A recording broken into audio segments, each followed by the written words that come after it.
Hello दोस्तों, स्वागत है आप सभी का सारा फैशन बुटीक में। और आज के वीडियो में हम सीखेंगे एक नेट ब्लाउज की कटिंग और स्टिचिंग। तो इसके लिए मैंने यहाँ पर साड़ी में से आधा मीटर फैब्रिक कट कर लिया है, क्योंकि साड़ी की चौड़ाई बहुत ज़्यादा होती है। तो आधे मीटर में ही आपका जो फैब्रिक है किसी भी साइज़ के लिए परफेक्ट रहेगा। ठीक है, तो अभी हम ये नेट फैब्रिक अलग रख देते हैं और मार्किंग शुरू करते हैं अपने अस्तर के फैब्रिक पे। तो अस्तर के फैब्रिक को आपने चेस्ट का चौथाई भाग आपने फ़ोल्ड करके रख लेना है।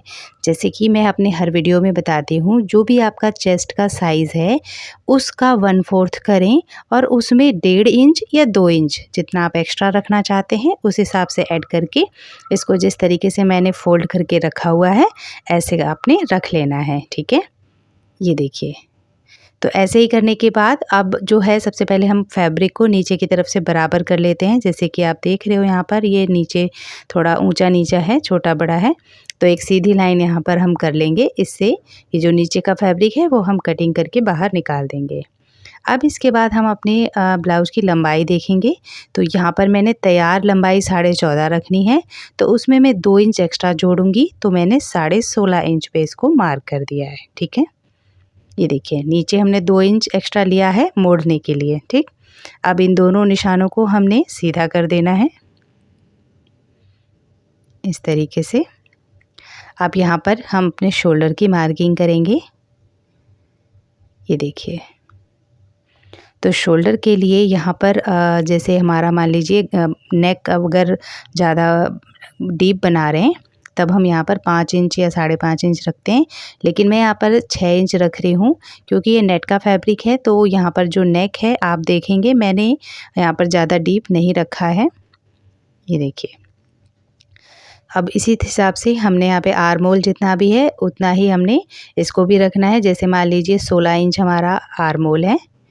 ठीक है, तो उसके लिए आपने इस तरीके से यहाँ पर 6.5 इंच पे इसको मार्क करना है आर्म होल को, और यहाँ पर अपने चेस्ट साइज़ की फ़िटिंग कर देनी है जो कि है हमारी 9.5 इंच। 38 का 1/4 9.5 इंच। ठीक है, मैंने अलग अलग साइज़ेस के वीडियो दोस्तों बनाए हुए हैं, पहले ही अपलोड किए हुए हैं कटिंग और स्टिचिंग के। आप चैनल पर विजिट करके देख सकते हैं। अब यहाँ पर हम इसकी गोलाई दे देंगे। ये देखिए, ठीक है, तो ये हमने गोलाई भी दे दी है अपने शोल्डर की, और इसको हमने थोड़ा सा इस तरीके से नीचे निकालते हुए रखना है। इससे क्या होता है, बाजू में आपके आर्म होल में कोई भी झोल वगैरह नहीं आता है। ये देखिए, ये जो ट्रिक है ये मैंने कई अपने वीडियोस में बताई हुई है। ठीक है, तो आप इसको ज़रूर जब भी कटिंग करें तो इस ट्रिक का खास ख्याल रखें जब भी आर्म होल में आप मार्किंग करते हैं। तो अब हम आर्म होल का मेज़रमेंट कर लेते हैं। यहाँ से देखिए आधा इंच यहाँ पर इस तरीके से हम मार्क करेंगे, जो हमारा जोड़ का मार्जिन रहेगा शोल्डर का, और वहाँ से इस तरीके से ये देखिए गोलाई में हमने इसको मार्क करना है। तो ये हमारा 16 इंच का हमारा आर्म होल था, तो ये करीब 8.25 इंच के आसपास आ रहा है। ठीक है, तो इसका मतलब है ये हमारा जो है परफेक्ट है। ठीक है, 1.25 इंच आधा इंच आपने एक्स्ट्रा ही रखना होता है फिटिंग के अच्छी फिटिंग के लिए। ठीक है, तो यहाँ पर देखिए थोड़ा सा हम आधा इंच हमने यहाँ पे मार्क किया है और इसको कर देंगे सीधा। अब इस तरीके से हम यह जो हमारा फ्रंट वाला आर्म होल है उसकी गोलाई का यहाँ पे मार्क कर रहे हैं दोस्तों। ठीक है, हर साइज़ के लिए अलग अलग मार्किंग होती है। तो कोई भी अब अगर आपने बनाने में अगर कोई दिक्कत आ रही है किसी भी साइज़ में तो ज़रूर मुझसे कमेंट करके पूछ सकते हैं दोस्तों। तो दोस्तों आर्म होल की जो फिटिंग है ब्लाउज में बहुत ज़्यादा मायने रखती है, क्योंकि इस पर आपके गले की फिटिंग भी कहीं ना कहीं टिकी होती है। तो इसको बहुत सावधानी से बनाएं दोस्तों। ठीक है, अब हम कर लेते हैं अपने गले की मार्किंग। जो हमारा अस्तर वाला फैब्रिक है इसमें हम गले को थोड़ा डीप बनाएंगे। ठीक है, यहाँ पर 6 इंच हमने आर्म होल लिया हुआ है, और यहाँ पर थोड़ा सा हमारा मार्जिन हो जाएगा जोड़ का। 2.5 इंच मैंने यहाँ पर ओपन एरिया रखा हुआ है। ठीक है, इस तरीके से आप यहाँ पर ज़्यादा रखना चाहते हैं तो ज़्यादा भी रख सकते हैं। ठीक है, यहाँ पर 2.5 से 3 इंच मैंने 2 यहाँ पे मार्क किए हुए हैं। वो मैंने क्यों किए हुए हैं अब आपको पता लगेगा, आप वीडियो को एंड तक देखें। यहाँ पर देखिए जो मैंने पहला निशान लगाया है 2.5 इंच का, वहाँ से मैं इसकी मार्किंग कर रही हूँ। ये देखिए जितनी भी डीपनेस आपने रखनी है उस हिसाब से आप इसकी मार्किंग कर सकते हो। तो मैंने यहाँ पर इसको 10.5 इंच पे मार्क किया हुआ है और यहाँ पर आप अपनी मनचाही शेप ड्रॉ कर सकते हैं। मैं यहाँ पर मटका शेप देने वाली हूँ। तो ऊपर से हमने यहाँ पर 2.5 इंच पे मार्क किया हुआ है, नीचे की तरफ हमने 3 इंच पे मार्क किया हुआ है, बल्कि आप 3.25 इंच या 3.5 इंच जितना भी चाहे मार्क कर सकते हैं, क्योंकि मटका शेप जो है नीचे की तरफ से थोड़ी सी चौड़ाई ज़्यादा होती है, आप जानते ही हैं। और इस तरीके से आपने यहाँ पर शेप देनी है। ये देखिए इस तरीके से जैसे भी आप यहाँ पर शेप चाहते हैं वैसे दे सकते हैं। नेट के अंदर तो आपको कोई भी शेप बहुत प्यारी लगती है। तो ये देखिए शेप हमारी बन चुकी है यहाँ पर। अब हम इसकी कटिंग कर लेते हैं। ये देखिए थोड़ा सा डार्क हो गया है। नीचे की तरफ से हमने इसमें छोटा सा कोन बनाया है, वो बहुत प्यारा लगता है। ये देखिए ठीक है। तो अब आपने इसी के ऊपर कटिंग कर लेनी है। यहाँ पर कोई भी एक्स्ट्रा मार्जिन हम नहीं छोड़ेंगे, क्योंकि मार्किंग जो है हमने परफेक्ट करी है, एक्स्ट्रा मार्जिन को साथ में रखा है। तो ये देखिए हमारी कटिंग भी कंप्लीट हो गई है। अब यहाँ पर आर्म होल जब भी आप कटिंग करेंगे तो जो हमारा आउटर लेयर वो निशान है उस पे आप कटिंग करेंगे। तो अब ये अंदर वाला आपने कटिंग जो है निकाल देनी है, ये फ्रंट साइड वाला रहेगा। अब ये जो हमने नेक ड्रॉ करी थी वो भी हम कटिंग कर लेंगे। ये देखिए ठीक है। तो ये हमारा बैक पोर्शन है, कंप्लीट हो गया है। तो अब फ्रंट साइड के लिए भी देखिए हमने 2.5 इंच ही यहाँ पर नेक जो है लिया है। फ्रंट साइड से आपके ऊपर डिपेंड करता है आप कितनी गहराई चाहते हैं। मैंने यहाँ पर करीब 6 इंच रखी हुई है। ये देखिए आप चाहें तो यहाँ पे 7 इंच 8 इंच जितनी भी चाहते हैं रख सकते हैं। चौड़ाई हमने वही ऊपर की तरफ से 2.5 इंच तो नीचे की तरफ से 3 इंच इस तरीके से रखते हुए एक गोल शेप हम बना देंगे। गोल गला बना रहे हैं आगे की तरफ से। ठीक है, इसको थोड़ा सा डार्क कर लें। तो अब हम कर लेंगे इसकी कटिंग। ये देखिए ठीक है। तो अब देखिए दोनों साइड की हमारी कटिंग हो चुकी है। अब हम नेट के फैब्रिक पर इसको सेट कर लेंगे। ये देखिए फ्रंट बैक के दोनों पोर्शन मैंने अच्छे से यहाँ पर सेट कर लिए हैं। इस तरीके से करने से आपका जो फैब्रिक है वेस्ट नहीं होता है दोस्तों। ठीक है, ये देखिए यहाँ से हम पहले जो बैक वाला पोर्शन है वो कट करके अलग कर देंगे। ये देखिए नेक अभी हमने इसमें कट नहीं करा है दोस्तों। ठीक है, तो ये हमारा दोनों साइड कट हो गई हैं और ये शोल्डर जो है ये भी हम कट कर देते हैं। बैक साइड हमने अलग रख दिया है। और जो बार ये देखिए बैक साइड का हमने जैसे बताया था कि गला में छोटा बनाऊंगी, तो हमने 2 गले का जो निशान बनाया था वो इसीलिए बनाया था। तो अब यहाँ पर ये जो छोटा वाला पोर्शन है वहाँ पर हमने एक निशान लगा कर एक छोटा गला और बनाएंगे। यहाँ पर हमने करीब 3.5 इंच गहराई में एक गोल गले की कटिंग करी है, जो कि हमारा ओपन हिस्सा रहेगा। बाकी जो है हमारा ये सारा कवर्ड रहेगा। ठीक है, तो इस तरह से डीप नेक पहनने में जिनको दिक्कत आती है तो वो इस तरीके से ट्रिक अपना सकते हैं, जिससे कि गला डीप भी हो जाएगा और डीप लगेगा भी नहीं। अब देखिए हमारा जो फ्रंट वाला पोर्शन है उसके लिए ये देखिए हमने यहाँ पर 3.5 इंच पे मार्क किया हुआ है। हमने यहाँ पर 1/4 इंच जो हमारी हुकाई की पट्टी है उसका जोड़ का भी हमने मार्जिन लिया हुआ है। ऊपर की तरफ से हम करीब 11 इंच पे मार्क करेंगे दोस्तों। जो भी आपका बस्ट पॉइंट है उसके अकॉर्डिंग आपने यहाँ पर मार्किंग करनी है। बस्ट पॉइंट में अगर निशान लगाने में कोई भी दिक्कत आती है तो आप मुझे कमेंट करके पूछ सकते हैं दोस्तों। और नीचे की तरफ से इसको सीधा हमें मिला देना है। आर्म होल हमने कटिंग जैसे करा था और उसी तरीके से जैसे हमारा प्रिंसेस कट की जो मार्किंग होती है ये भी बहुत इम्पॉर्टेंट होती है दोस्तों।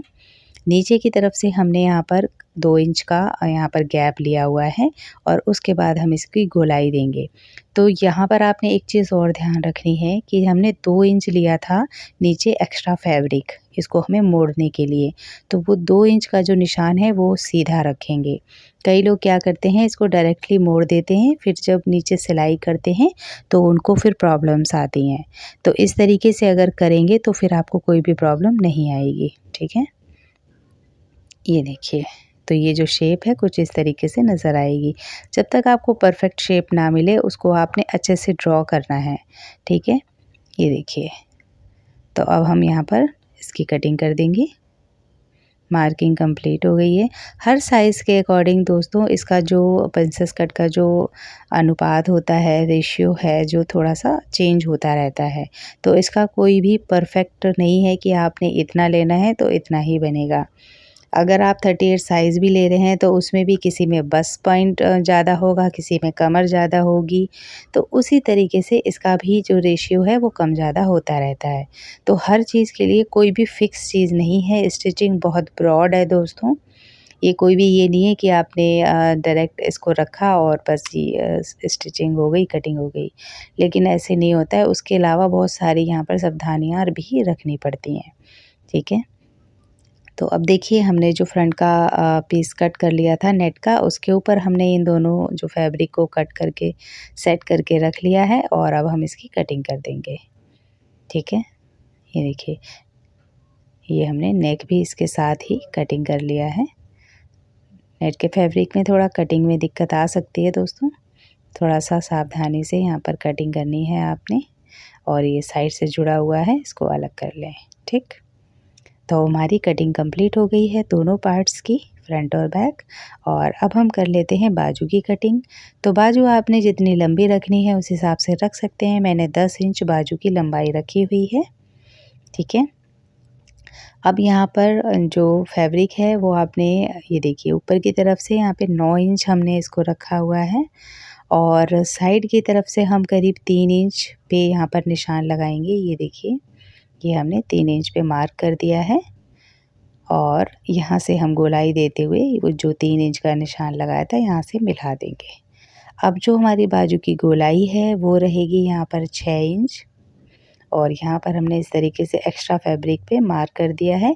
1 इंच एक्स्ट्रा रखेंगे सिलाई मार्जिन के लिए और इसको हम इस तरीके से मिला देंगे, ठीक है। हो सकता है यहाँ पर नेट का फैब्रिक है, आपको दोस्तों मार्किंग नज़र नहीं आ रही हो, लेकिन बहुत हल्की सी अगर आप ध्यान से देखेंगे तो नज़र आ रही है। वैसे मैंने बाजू की कटिंग जो है कई बार आपको बताई हुई है। ये देखिए, बाजू जो है हमारी कट चुकी हैं, अब इनको हम रख देते हैं अलग। तो अब देखिए बाजू, फ्रंट, बैक सारे पोर्शन हमारे कट हो चुके हैं और अब जो हमारी गले की पट्टी है, वो जो हमारा फैब्रिक बचा था गले की कटिंग में, उसी में से हम यहाँ पर 1-1 इंच चौड़ी पट्टियाँ जो है कट कर लेते हैं, ठीक है। इस तरीके से आप फैब्रिक का यूज़ कर सकते हैं। तो ये देखिए, अब हमने सारी पट्टियों को जोड़ लिया है और जो फ्रंट वाला हमारा फैब्रिक है, ये देखिए इस तरीके से यहाँ से अस्तर वाला जिसमें हमने अपनी मटका शेप को ड्रॉ किया था, उसके ऊपर हम इसी तरीके से सिलाई कर देंगे। वैसे मैंने जो इसका बैक वाला पोर्शन है, इसका पहले ही जो है डिटेल्ड वीडियो बना दिया है, वो आप चैनल पर विज़िट करके देख सकते हैं दोस्तों। ये देखिए, ठीक है। अब हमने नोचेज़ लगाने के बाद यहाँ पर इसको थोड़ा-सा खींच कर आपने एक सिलाई लगानी है, जिससे कि कोई भी सिकुड़न नहीं आएगी गले की पट्टी पर। अब ये गला जो है हमारा एकदम अच्छे से तैयार हो चुका है। अब इसको हम सेट करेंगे अपने नेट के फैब्रिक पर, ठीक है। तो इसके ऊपर हमने इस तरीके से नेट का फैब्रिक सेट कर लेना है और पिन्स की हेल्प से इसको अ, अच्छे से सेट रखना है ताकि सिलाई करते टाइम पे ये मूव ना हो, ठीक। तो अब जो है इसका किनारे वाला जो हिस्सा है वहाँ से हम सिलाई शुरू करेंगे। देख लीजिए, बिल्कुल भी आपने यहाँ पर खींचना नहीं है और जो पट्टी आपको नज़र आ रही है नीचे की तरफ वाला जो अस्तर वाला फैब्रिक है, उसी पर आपने सिलाई कर देनी है। ये देखिए, ठीक है। तो अब जो हमारा ये गोल नेक हमने कट करी थी, उसको भी हमने स्टिच कर लेना है दोस्तों और एक पट्टी इसमें लगानी है। सेम इसी तरीके से जो हमारा फ्रंट वाला फैब्रिक है वो भी आपने तैयार कर लेना है, फ्रंट वाली जो साइड है। ये देखिए, यहाँ पर भी नोचेज़ लगा देंगे। अब यहाँ पर क्योंकि जो गले की पट्टी है वो हमें अंदर की तरफ रखनी है, तो इस पर एक ऊपर की तरफ से सिलाई लगाकर बाद में इसको मोड़ेंगे। इससे क्या है, गले में सफाई आ जाती है, गला जो हमारा नीचे की तरफ सेट रहता है, उठा हुआ नहीं रहता है। ये भी एक स्टिचिंग की ट्रिक है। ठीक है, अब देखिए गला तो सेट हो गया है। अब एक ट्रिक बताऊंगी मैं प्लेट डालने की, जो हमारे बैक साइड पे टस्क डालते हैं। तो वो क्या होता है कि मेन फैब्रिक के साथ अस्तर जो है कई बार अलग हो जाता है, तो वो प्रॉब्लम ना आए उसके लिए क्या करना चाहिए, जो भी आपने यहाँ पर टस्क की मार्किंग करी है उस पर एक सीधी लाइन लगाएं और सेंटर पर आपने एक यहाँ पर सिलाई कर देनी है। इससे क्या होगा, जो हमारा मेन फैब्रिक है वो हमारे अस्तर के फैब्रिक के साथ अच्छे से अटैच हो जाता है। ठीक है, अब आप देख पा रहे हैं कि ये अच्छे से सेट हो गया है।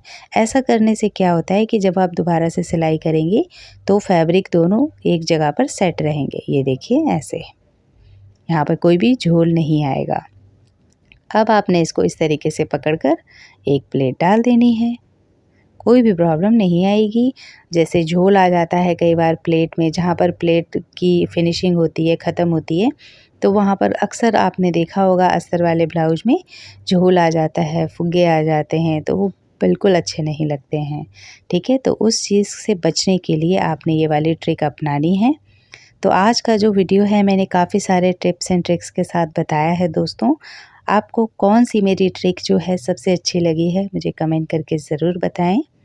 आप मुझे फ़ेसबुक और इंस्टा पेज पर भी फॉलो कर सकते हैं, लिंक आपको डिस्क्रिप्शन में मिल जाएगा।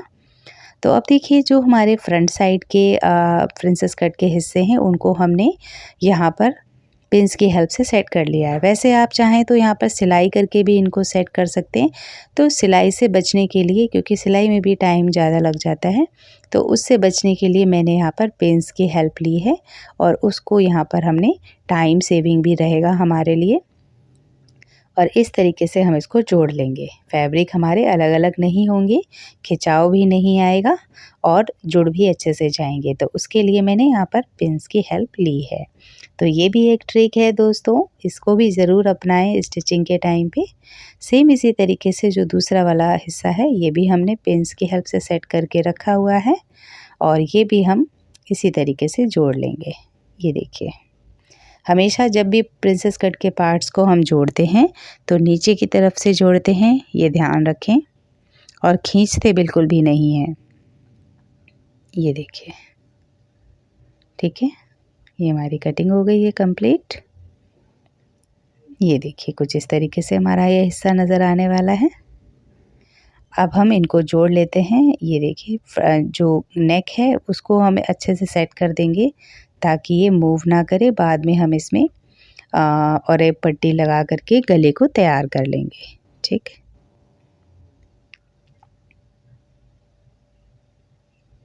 ये देखिए, तो अब यहाँ पर मैं आपको पूरा तैयार करके दिखाती हूँ, गले की पट्टी और हमारा जो हुक्काई की पट्टी। ये देखिए, मैंने सारी चीज़ें लगा दी हैं यहाँ पर, और अब जो फिटिंग की सिलाई है वो भी कर लेते हैं। ये देखिए, मैंने यहाँ पर एक्स्ट्रा फैब्रिक है मोड़ दिया है पहले से ही, तो यहाँ पर आपको ज़्यादा एक्स्ट्रा नज़र नहीं आएगा। मार्किंग मैंने फिटिंग की हुई है, तो मैं उसी के ऊपर स्टिचिंग कर रही हूँ इसकी दोस्तों। ठीक है, तो अब ये जो बाजू है हमने पहले ही स्टिच करके तैयार कर ली है, तो इसको भी हम जोड़ देते हैं। ये देखिए, यहाँ पर ऐसे करके सेट करेंगे और जोड़ से जोड़ मिलाएंगे। जब भी हम गोल बाजू लगाते हैं तो हम यहाँ पर जोड़ से जोड़ मिलाते हैं। तो यहाँ पर मैंने बाजू को हमने आर्म होल का जब कटिंग करा था तो हमने 1 इंच एक्स्ट्रा रखा था। वो क्यों रखा था, क्योंकि हमने यहाँ पर 2 चुन्नटें डालनी हैं बाजू में शोल्डर के जोड़ के पास। ठीक है, यहाँ पर ये देखिए, इस तरीके से आपने मिला लेना है और नीचे की तरफ यहाँ पे 2-3 जितनी भी चुन्नटें पड़ रही हैं छोटी छोटी, वो आपने डाल देनी है इस तरीके से। और ये जो है हमारी गोल बाजू परफेक्टली लग चुकी है। सेम इसी तरीके से दूसरी वाली बाजू भी आपने लगानी है। ये देखिए, अच्छे से पहले सेट कर लेंगे और जहाँ पर आपका जोड़ आ रहा है वहाँ पर आपने चुन्नटें बना लेनी है, 2-3 जितनी भी हैं। और यहाँ पर आपने ध्यान रखना है, एक चुन्नट को आपने लेफ़्ट साइड पे मोड़ना है और एक को राइट साइड पे मोड़ना है, ये ध्यान रखें, ताकि जब आप पहने ब्लाउज़ तो वो एक ही साइड को मुड़ी हुई नज़र आए। ये देखिए, तो हमारा जो ब्लाउज़ है कंप्लीट हो चुका है। आपको कैसा लगा है मुझे कमेंट करके ज़रूर बताएं। पहनने के बाद देखिए इसका जो लुक है कुछ इस तरीके से नज़र आ रहा है। कोई भी आर्म होल पर यहाँ पर आपको फुग्गा नज़र नहीं आएगा। तो ये देख लिए बैक साइड से कुछ इस तरीके से नज़र आ रहा है। मैंने यहाँ पर एक फैब्रिक का फ्लावर भी बनाकर स्टिक किया हुआ है। तो दोस्तों, अगर आज की वीडियो हेल्पफुल लगी हो तो प्लीज़ वीडियो को लाइक और शेयर ज़रूर करें और मेरे चैनल को सब्सक्राइब करना ना भूलें। मिलते हैं एक नए वीडियो में एक अच्छे से डिज़ाइन के साथ। तब तक अपना ध्यान रखें। Bye bye.